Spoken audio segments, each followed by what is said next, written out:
We're going to be talking about conditional probability today.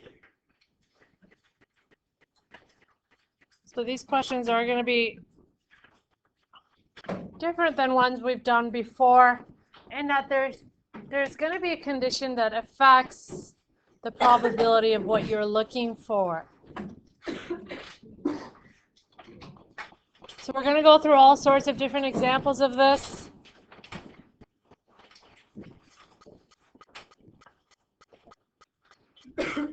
So the definition of conditional probability is the conditional probability of an event B occurring given that an event A has occurred is defined as, and I'm going to write out the formula and then I'll explain it. So the probability of B happening given, so that symbol, the dash, is a given symbol, that A has happened, is equal to the probability of A and B, so their intersection, over what's happened first, which in this case is a probability of A. So again, you'll note that this symbol here means given that.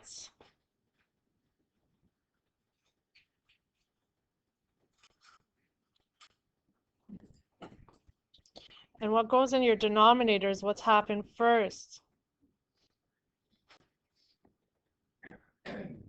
So your condition.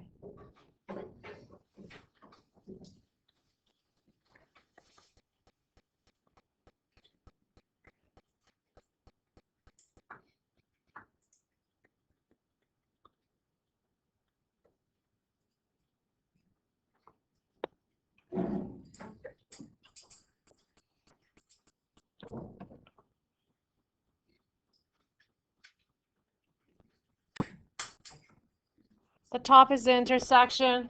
We've seen that before, the probability of A and B.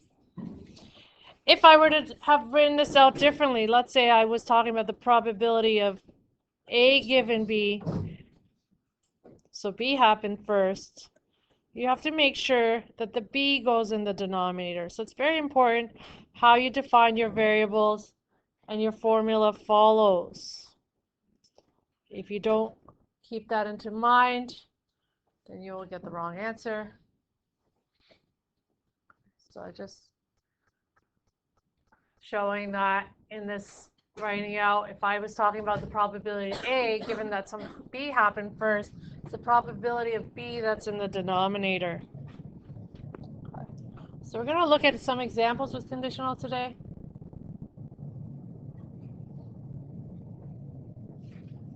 Yeah. So the first color switches, like the EA or AB. Yeah, and what's very important is that since I switched them, like I'm talking about the probability A, given that B happens first, my B is in my denominator. So it depends on how you define your variables. It doesn't have to be A and B, it could be any letters. You just have to make sure you follow suit with the formula. So our first example is something familiar. We've seen Venn diagrams.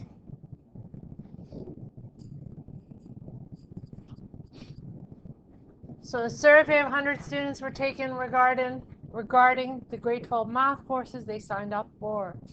Below, a table and Venn diagram summarizes the results. Okay. So you'll see, as we know before, there's duplication in our values when we just list them.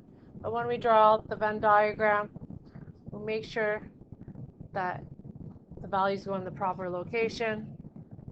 Okay. So here you'll see the geometry, here's calculus, and here's data. And you can see how many students overlap between which courses. So let's look at the question that actually is conditional. If you walk into a geometry class and randomly select a student, what is the probability that the student selected is taking data management? So what makes this a conditional type question? Where's the condition? Matthew? Yeah, you're walking to a geometry class, so you're limiting yourself to data management students in that geometry class. So here's your condition.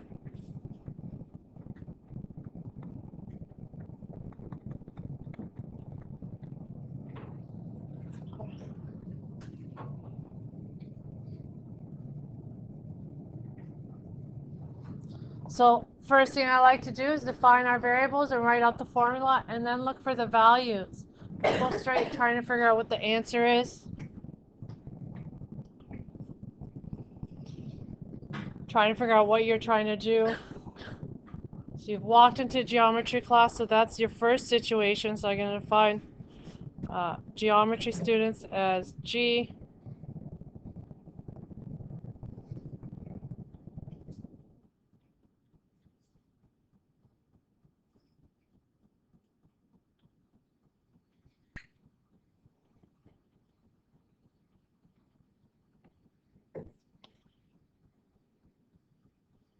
And then we're looking for the probability that the student's taking data management. So that's my second, that's actually what I'm trying to find.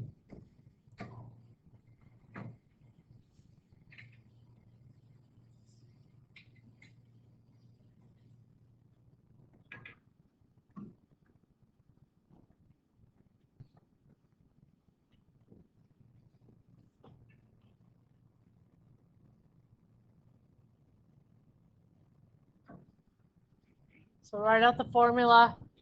So I'm looking for the probability that the student is taking data management, but my condition is that they're in the geometry class. So the probability that the student is taking data, given that, so that's my dash, that they're taking geometry, would be equal to the probability of the intersection of them, so both over the probability that they're geometry.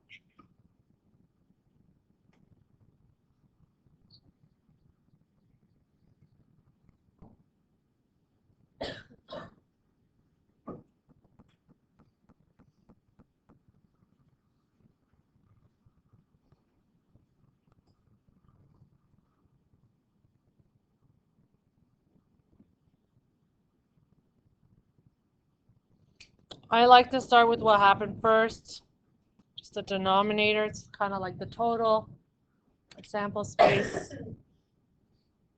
So if you look at your values, we're just looking at how many students are taking geometry. How many students are taking geometry?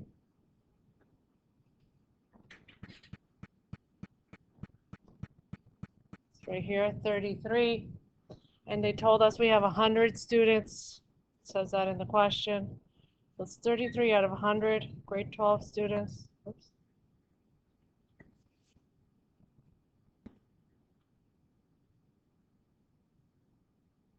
So I'm going to write that in.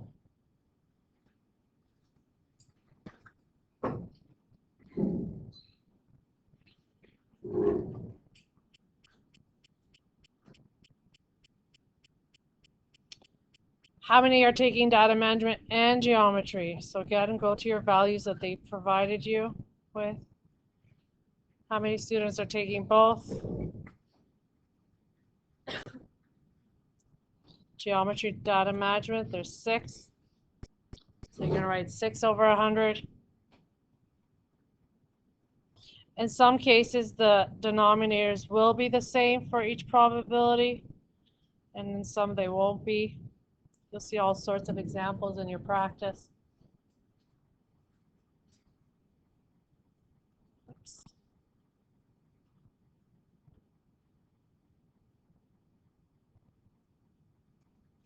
So 6 over 100. When we divide fractions, we multiply by the reciprocal. And in some cases, nicely cancels out because they're the same. So I get 6 over 33.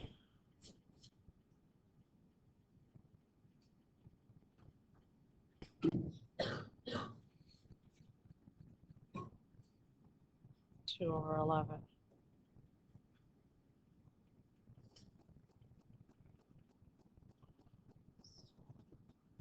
So the probability that the student selected is taking data, given that they're in geometry, is 18% or 2 over 11.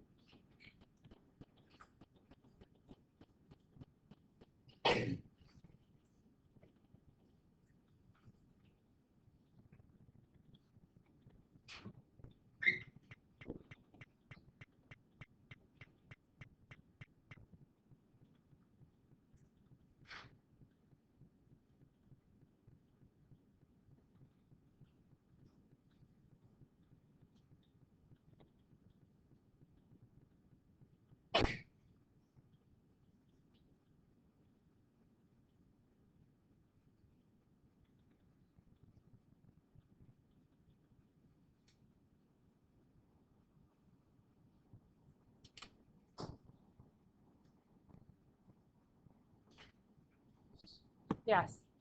Generally tell them in this formula that there are 6 students taking both classes. So the Venn diagram was drawn for you, right? No, just from the results from the chart. But we're using the formula, right? So not in all cases will it be that straightforward. You might not have the same amount of values. So the denominators. So yeah, so this was actually picked nicely so you can see how the formula works nicely with what you can actually see in the table, right? Yes. But in some cases you won't have, like it won't be 6 over 100 and 33 over 100. It might be 1/2 over 3/4. And you'll see some practice questions like that.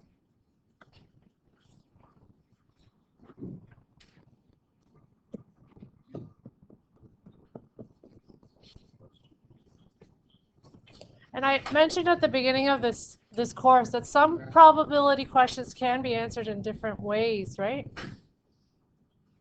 And not necessarily right or wrong. In some cases, one way might be more straightforward.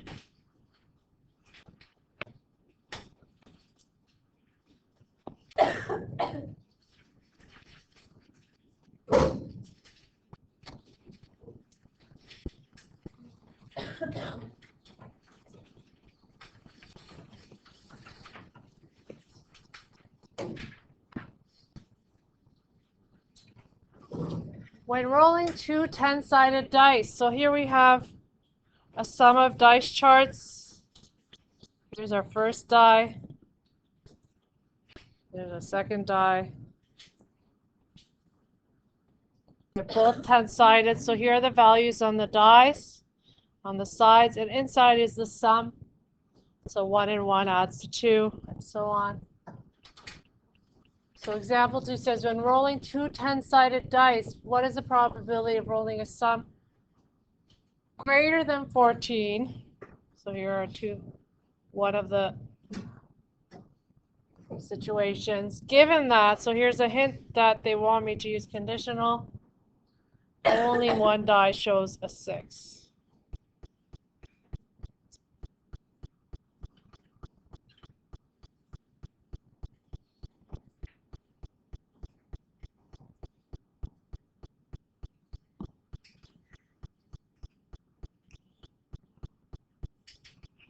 So again, I'm going to define my variables. I'm going to write out my formula, and then I'm going to look for the probabilities. I find it's very often it makes it easier to tackle a question when you've already defined the variables and written out the formula, because then you know what you're looking for. Okay. So I can define, doesn't matter what variable, I'm going to say A's sums greater than 14.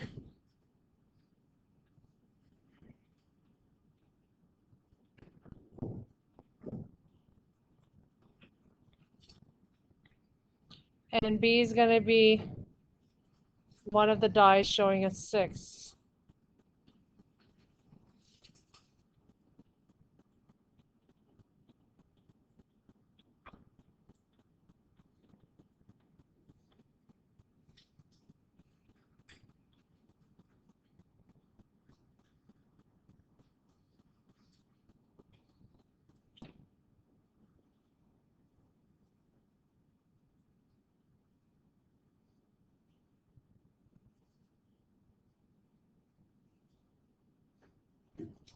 So then I'm going to write the formula. So we're talking about rolling a sum greater than 14. That's what I want. And it's telling me given that, so my condition is that I know one of the dies, only one of the dies, is going to show a 6. So I'm going to write the probability of A and B over the probability of, would this be B or A, the denominator? B, because that's what's happened first.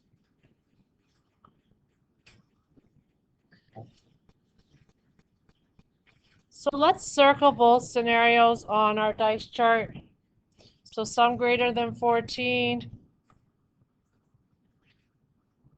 would be 15 and beyond.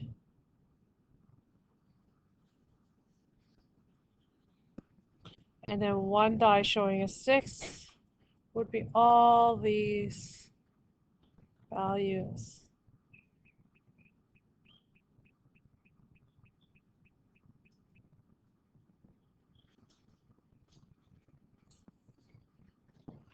Why have I not circled this 12 here? Yes. Oops, thank you so much.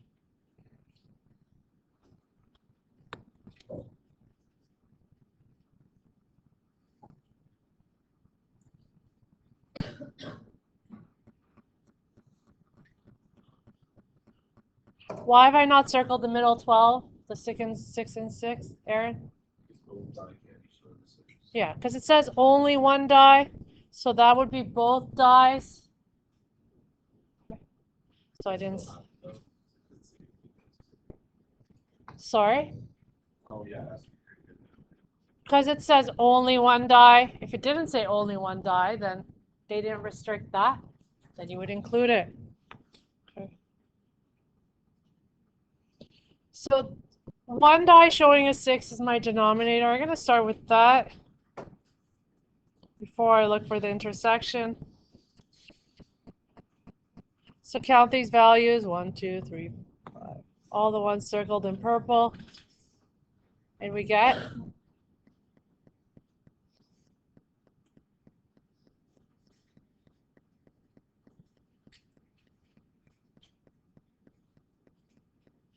should get 18. And then we know without even adding all the inside here of the sum of dice charts that we have a 10 by 10, so that's 100 possibilities, 10 times 10.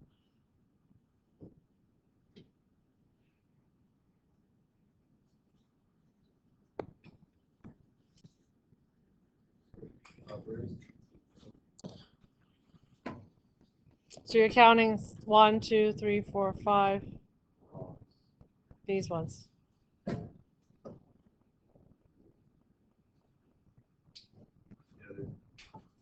Should be 18.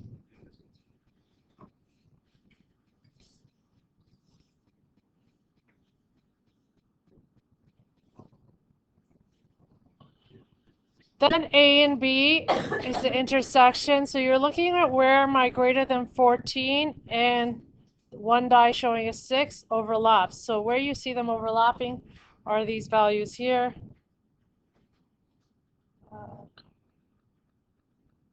This is an overlap, overlap, overlap, and overlap. So there's 4 possibilities out of the 100.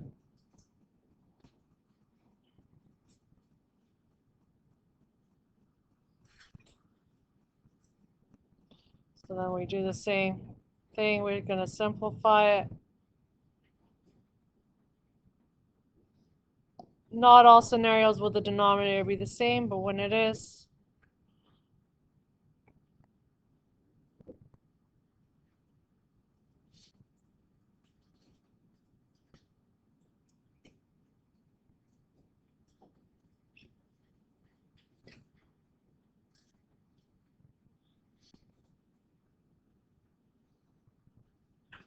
So there's a probability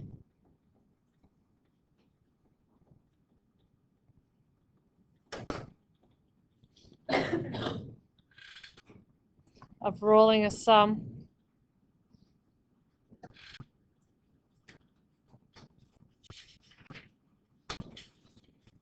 greater than 14, given that one die showed a 6.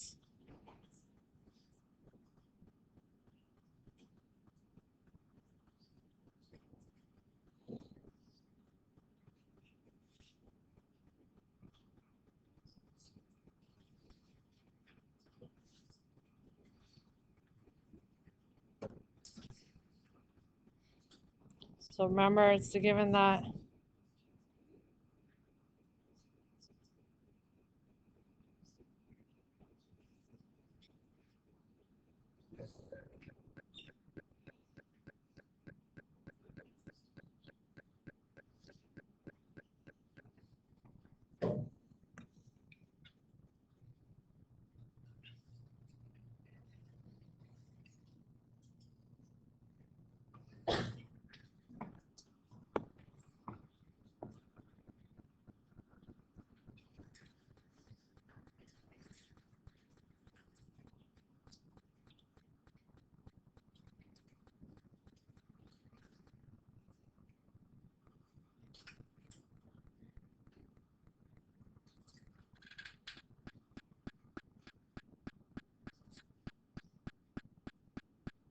now we're going to look at what if we want to find the intersection and we had a condition. So let's read example 3 and see why this goes in this lesson. A card is drawn from a deck of 52 cards, and then a second card is drawn without replacing the first card. What is the probability that both cards are hearts? Okay. There's something happening here that changes my second draw's probability. And what is that? Right, so you're not replacing it, which means you have one less card in the deck. So now there's a condition that's changing the probability. So if I take my original formula, so my original formula for conditional, and I'll write it out here.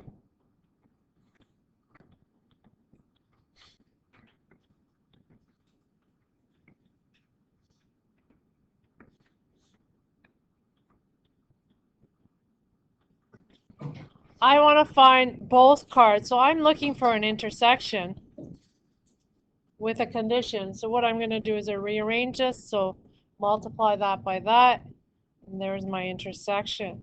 My conditional, my multiplicative law for conditional form probability. It's probability A and B would be the probability of B. So the original draw, for example, times the probability of A given B. So you see this often without replacement. It's usually a key that there's a condition.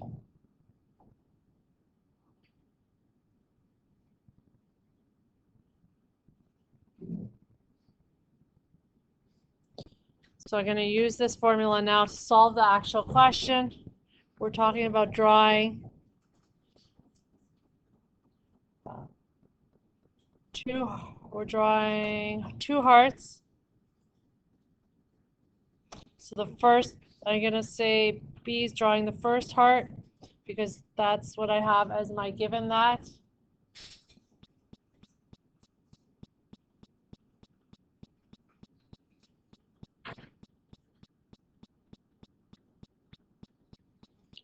And A is drawing my second heart.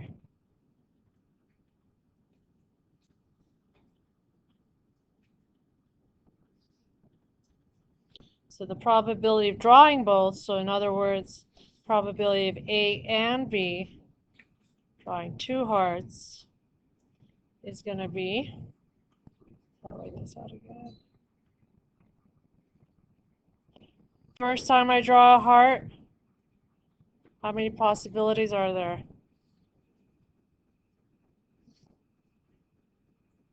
How many hearts in a deck of cards?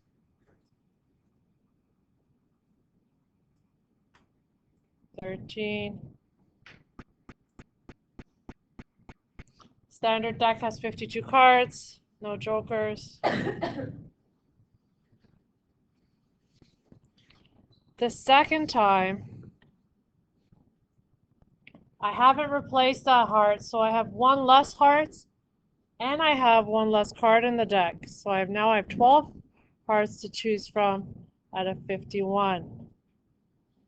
So there's only 12 hearts left.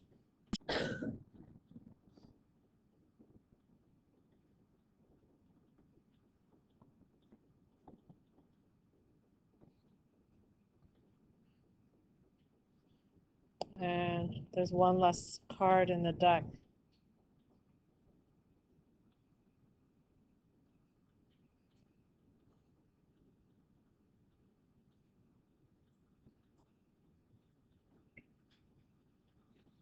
Multiply and simplify, you get 1 out of 17.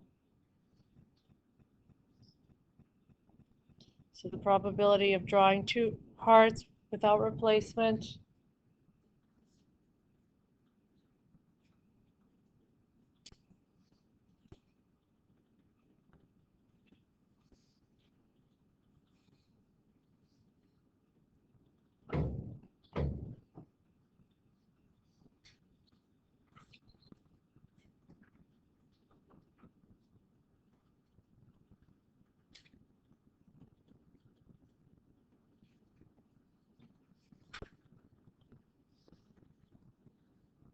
1 out of 17.